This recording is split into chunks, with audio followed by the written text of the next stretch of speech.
Bismillahirrahmanirrahim. Man tasyum qudwatu bihim, orang yang sesat yaitu makmum dengan orang. Kita bermakmum yang sah itu cuma siapa? Tasyum qudwatu bikulli man tasyum salatu.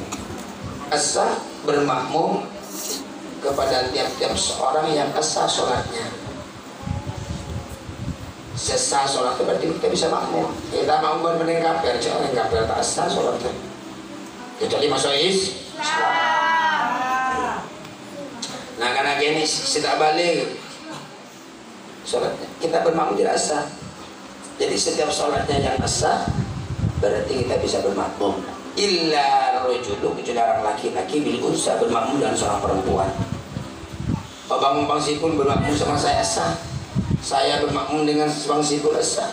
Kecuali yang tidak sah apabila seorang laki-laki bermakmum dengan perempuan itu tidak sah. Tapi kalau sebaliknya istri Bang Sipul itu bermakmum sama Bang Sipul itu sah. Wal qari'u bil ummi, dan juga orang yang tidak sah, orang yang pintar, yang bagus pembacaannya, bacaannya bagus, bil ummi dengan orang yang bodoh. Bermakmum dengan orang yang bodoh itu tidak sah. Orang bodoh itu bagaimana? Pembacaannya sekiranya berubah ke makna itu namanya orang bodoh, ummi. Jadi ummi itu ada makna yang pertama, ummi itu sebagaimana yang biasa. Maknanya ummi itu ibu. Ada ummi tersebut yaitu tidak bisa cara membacanya tidak bagus. Sekiranya merubah ke makna. Jadi apabila ada seorang orang alim bermakmum dengan orang ummi itu orang yang tidak bagus membaca Al-Fatihahnya, bagus.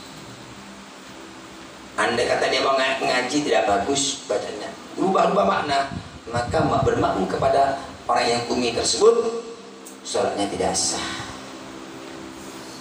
Jadi kalau mau bermakmum kepada orang yang lebih pintar daripada sampean. Jangan bermakmum kepada orang yang bodoh. Man tukrahul qudwatu bihim, kepada man orang tukrahul qudwatu yang dimakruhkan bermakmum kepada orang. Ada kita tuh bermakmum makruh kepada siapa? Kalau kita bermakmum makruh tersebut kayak apa imamnya? Tukrahu sholatu khalfa man yakrahu aktsarul qaumi. Tukrahu sholatu dimakruhkan yaitu sholat khalfa man di belakangnya seorang. Artinya kita bermakmum kepada seorang yang yakrahu yang benci kepada orang aktsarul qaumi. Kebanyakan manusia tuh kaum tuh benci. Imannya benci orang. Kebanyakan umpama satu masjid para makmumnya 40, orang yang tidak suka itu 25, berarti kebanyakan tidak suka. Bermakmum kepada imam seperti itu, imamnya kebencian orang, kebanyakan pada umumnya, maka kita bermakmum cuma sah. Hitungannya ya di masjid, contoh umpama jemaahnya imamnya 100, 60-nya orang tak suka makmum ke itu, ke Zaid, umpama Zaid ya, maka kita bermakmum kepada Zaid itu makruh. Mengapa? Karena bagaimana untuk usyuk? Kalau kepada imamnya kita tidak nyambung, bagaimana untuk usyuk? Bagaimana untuk tenang? Makanya dalam syariat dimakruhkan kita bermakmum kepada seseorang imamnya yang kita benci ataupun imamnya apa boleh? Kebanyakan manusia tidak suka. Allahumma shalli ala Muhammad. Begitu juga kita makruh kita bisa.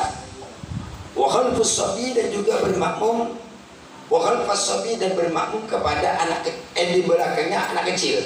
Saya ya, contohnya saya yaitu saya ngimamin. Lalu Bang Sipul bermakmum di belakang anak yang kecil. Di belakang saya itu ada anak kecil, di belakang anak kecil itu ada Bang Sipul. Itu makruh. Jadi di depan makmum sampian, di depan sampian yang bermakmum itu ada anak kecil. Itu makruh hukumnya. Kenapa? Apa namanya anak kecil? Ya kalau dia pintar. Kalau tidak pintar kan main-main bisa menyebabkan sampian yang sholat tidak khusyuk. Jangan kasih anak kecil di depannya. Jadi salah satu makruh dalam kita bermakmum di depan kita, yaitu barisan di depan kita, yaitu merupakan anak yang kecil. Ini makruh. Wa may yarhalu lahnan la yughirul makna. Begitu juga makruh kepada bermakmum kepada orang yang bacanya tidak bagus, cuma tidak berubah ke makna, itu makruh. Maknanya tidak berubah tapi tidak fasih, itu makruh. Kalau berubah bukan makruh tapi tidak sah. Kalau sekiranya imamnya berubah ke makna, saking bodohnya kita bermakmum kepada imam yang kayak itu, maka sholat kita tidak sah. Tapi kalau sekiranya cuma tidak fasih, tapi makna tetap tidak berubah, maka hukumnya makruh. Allahumma sholli ala sayyidina wa maulana Muhammad. Begitu juga makruh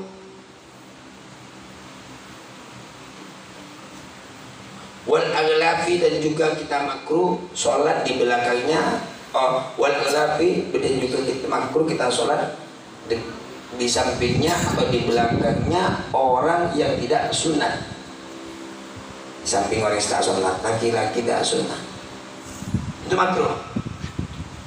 Tapi setelah sholat kita, walaupun dia sudah balik, andai kata ada orang umur 20 belum sunat, 30 belum sunat, 15 tidak sunat, kita bermakmum di sampingnya orang yang sama-sama makmum, ya, bermakmum kepada orang ataupun di dekat kita, orang tersebut di samping kita, di depan kita, atau imamnya pun umpama tidak sunnah, tak sunatina, walaupun dia balik, walaupun dia balik, kita tetap hukumnya makruh. Ngerti? Imam tak sunnah, makruh. Atau kita bermakmum dengan orang dekat kita itu ada orang tidak sunat, kecil ataupun besar, dewasa ataupun tidak, balik ataupun dia tidak balik, dekatan sama kita yang bermakmum, sama-sama makmum, balik yang tidak sunnah, maka hukumnya makruh, sah sholat kita. Paham? Saya lihat imamnya, wah, di samping Bang Sipul atau depan Bang Sipul, pas depannya atau pas di samping kanannya ataupun samping kirinya itu bersama dengan anak-anak yang belum sunnah, itu makruh Bang Sipul. Bermakmum itu makruh. Mengapa? Atau imamnya saya tidak sunnah, umpama saya tidak sunnah, maka Bang Sipul bermakmum dengan saya, itu hukumnya makruh, bisa.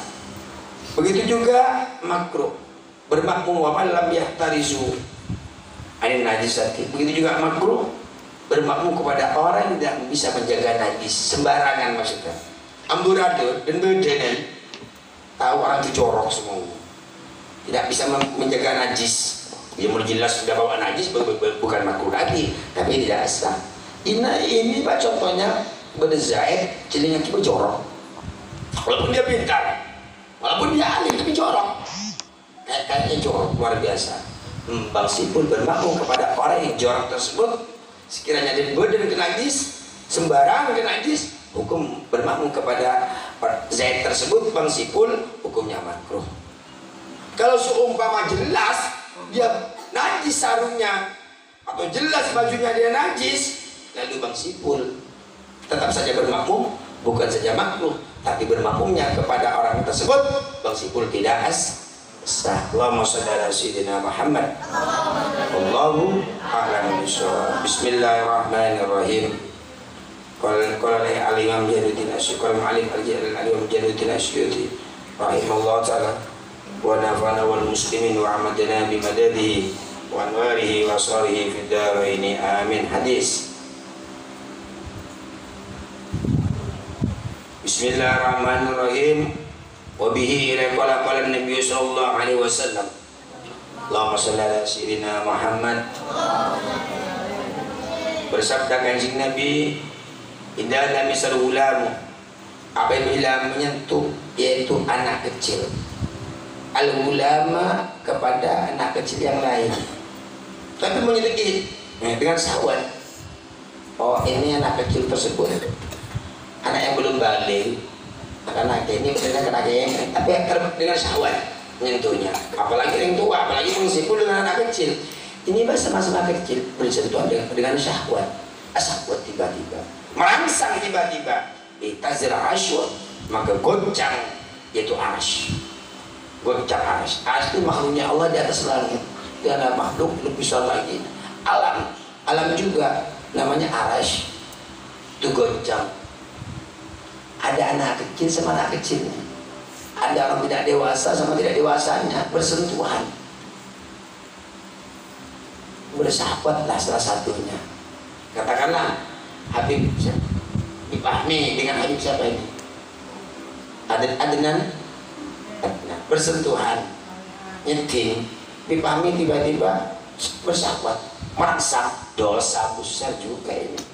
Sampai-sampai goncang. Kok begitu Ustaz? Di sisi syahwatnya berarti kan kita beres.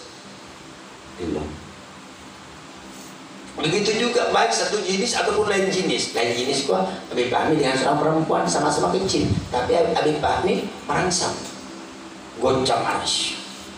Goncang arasy. Ada yang mengatakan itu dosa juga walaupun anak kecil. Ada yang mengatakan tidak, karena huruf al-qalam telah diangkat, tidak dicatat anak kecil walaupun melakukan dosa. Ada juga yang mengatakan berdosa. Apalagi Bang Sipul merangsang sama anak. Bang Sipul kalau udah dewasa tiba-tiba merangsang sama yang lain, itu dosa.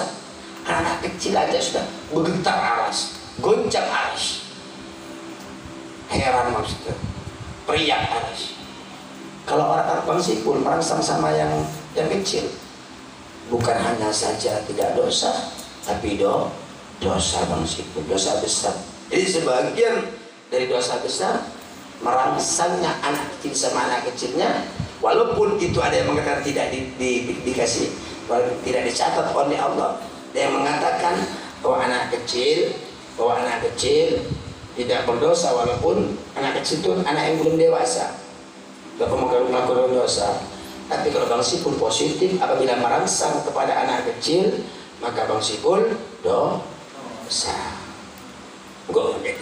Apabila bersentuhan seorang anak laki-laki dan laki-laki yang lain, anak kecil juga sama kecilnya, itazir asyur, maka goncang arasy, walaupun tidak dosa, goncang.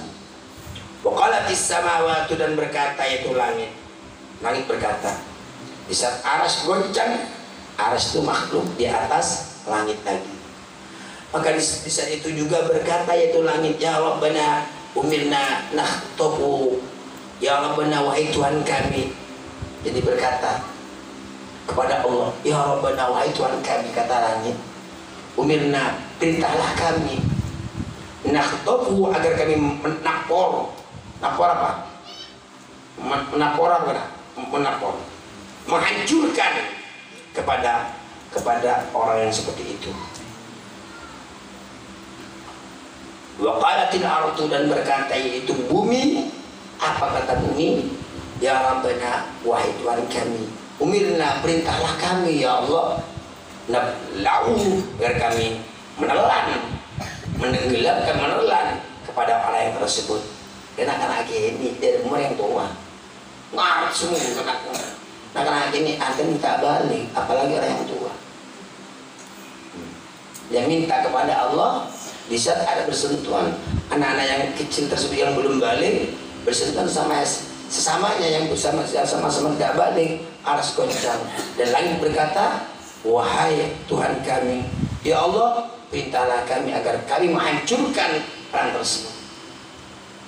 Pancur bisa, tapur bisa, agar kami bisa menghancurkan orang soalnya memurukkannya. Tak bagus kalau anak-anak ini. Waqalatil ardu, dan berkata yaitu bumi. Apa kata bumi? Umirna nablau, ya Allah wahai Tuhan kami, perintahlah kami agar kami menelan orang tersebut. Ini anak-anak ini pada anak-anak ini. Lalu kalau besar bukan hanya mengubarkan matur ke Allah Ta'ala, bahkan mengutuk. Di saat seorang hamba melakukan dosa ataupun Bang Sipul bersahabat kepada anak yang kecil, maka langit dan bumi minta orangnya itu mengutuk kepada orang yang bersyahwat, yang bersentuhan bersyahwat.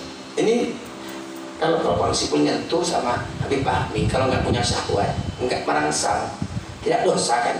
Tapi di saat Bang Sipul menyentuh Habib Fahmi, sudah ada nafsu merangsang, maka walaupun Habib Fahmi masih kecil, maka Bang Sipul dosa.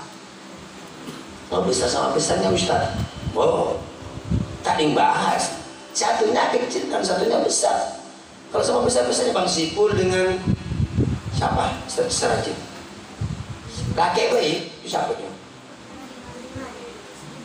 Siapa? Misli? Hah? Rizki. Bang Sipul dan Rizki sama-sama dewasa. Ya, mau umpama merangsang dua-duanya Ustaz, katakan lesbi, ya udah berjerit langit, menjerit langit dan bumi, itu menghancurkan orang-orang itu, menelankan orang-orang seperti itu, bahkan mengutuk langit dan bumi isi-isinya kepada orang yang seperti itu. Tapi kalau satunya kecil, satunya yang besar, jangan merangsang yang besar, maka yang terkutuk, yang dosa tentunya yang besar, yang balik, yang mukallaf. Allah, kalau lain jenis merangsang ataupun tidak, selama dia sama-sama dewasa, Bang Sipul dengan siapalah penakalan bini Serajin. Siapa? Serajin. Serajin itu balik semuanya. Ada seorang perempuan katakanlah namanya Zainab. Dia pernah haid, dia pernah mimpi dengan seorang laki-laki, dia sudah kepingin berlaki. Bang Sipul jangankan sampai bersyahwat, syahwat tidak, tetap memandang juga dosa, memegang apalagi. Allah. Wabihi ilai qala Nabi sallallahu alaihi wasallam, la ta'tu